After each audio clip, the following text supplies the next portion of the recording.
আজকে আমাদের দুইজনের সাথে এমনটা হবে আমরা কখনোই ভাবতে পারি নাই। আসলে আমাদের জীবনে কখন কি হয় আমরা একদমই বলতে পারি না।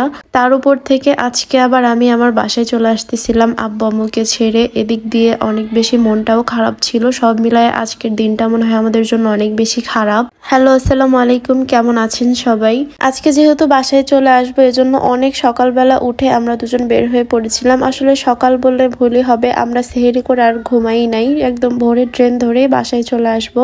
আর বাসায় আসার সময় প্রতিবারের মতো আমার মনটা ভীষণ খারাপ থাকে। আসলে মা বাবাকে ছেড়ে কোনো মেয়েরই আসতে ইচ্ছা করে না, তবুও আসতে হয়, এটাই প্রকৃতির নিয়ম। কিন্তু সকাল থেকে শুরুটা ভালোই ছিল, লাস্টে গিয়ে এরকম একটা সিচুয়েশন হয়ে যাবে আমরা একদমই ভাবতে পারি নাই।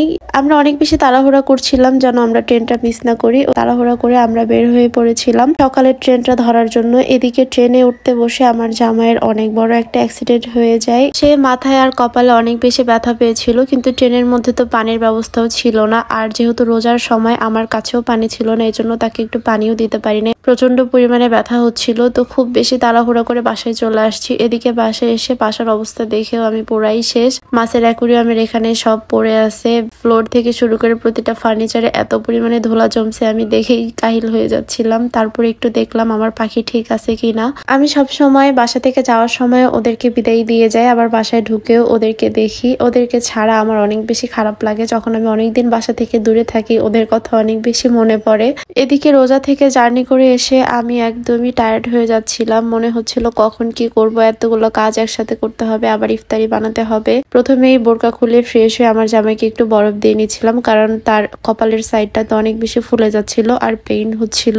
আসলে অনেক খুশি মনে বের হয়েছিলাম, কিন্তু এরকম একটা অ্যাক্সিডেন্ট হবে একদমই বুঝতে পারি নাই। আর তার এরকমটা দেখে আমার অনেক বেশি খারাপও লাগতেছিল। পুরো ট্রেনে তার ওখানে ব্যথা হচ্ছিল। এদিকে বাসায় আসবার জন্য সেহরির সময় আমি ঘুম থেকে উঠে আর একদমই শুই নাই, এজন্য শরীরটা বেশ টায়ার্ড লাগতেছিল।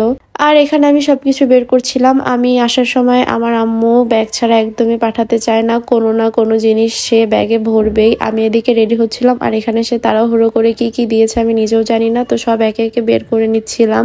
আমি হাজার না করলেও আম্মু আমার একটা কথাও শুনতে চায় না, এটা ওটা ব্যাগে ভরবেই। আসলে মেয়ের বাসায় মনে হয় প্রত্যেকটা মায়েরাই আসার সময় এরকম করে। আমি যখনই যাই তখনই আসার সময় আম্মু এটা ওটা ব্যাগে দিতেই থাকবে, আর এই জিনিসগুলো কষ্ট করে আমাদেরকে নিয়ে আসতে হয়।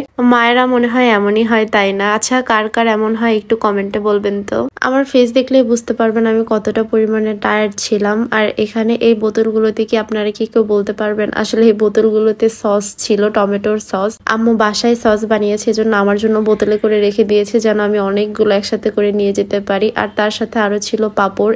এটা আমার জামাইয়ের ভীষণ পছন্দ, এজন্য আব্বু তার জন্য পাঁপড়ও নিয়ে এসে দিয়েছে। আর আমার পছন্দের দইও দিয়ে দিয়েছিল, আরো অনেক কিছু সাথে ছিল। আজকের মতো এতটুকুই। আল্লাহ হাফিজ।